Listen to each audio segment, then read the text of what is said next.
Gawat, Rohingya mulai menyelundup. Oknum Kades PNS terlibat perdagangan manusia. Polisi siaga.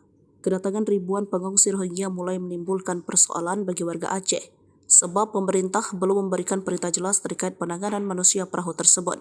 Selain persoalan tempat tinggal dan ketakutan akan pelanggaran norma adat Aceh, juga penyelundupan ke lokasi lain. Fakta terbaru, polisi menangkap KW 27 tahun lalu menetapkan seorang oknum Kades dan satu orang PNS dalam daftar pencarian orang. Ketiga orang ini diduga melakukan tindak pidana penyelundupan manusia dan perdagangan orang warga Rohingya di Kabupaten Aceh Timur.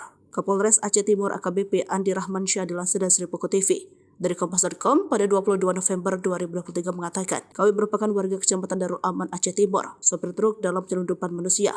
KW kini ditahan, sedangkan DPO yang berinisial L dan I kata Andri Rabu 21 November 2023. Saat diperiksa, KW mengaku diperintahkan L dan S.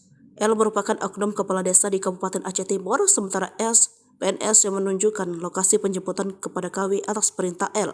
Mereka ditangkap di desa Ule Ateng, Kecamatan Madat, Kabupaten Aceh Timur dengan truk membawa 36 warga Rohingya. Tersangka KW, dia mengaku diberi upah 3 juta rupiah oleh tersangka L, katanya.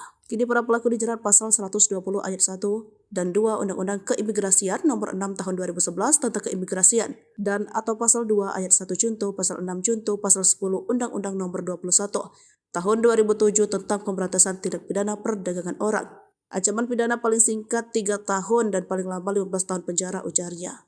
Polisi Aceh Timur khususnya memang mulai waspada. Dari 6 golongan ini, total 1.233 pengungsi Rohingya di Kabupaten Pidi, Aceh Utara, dan Berun.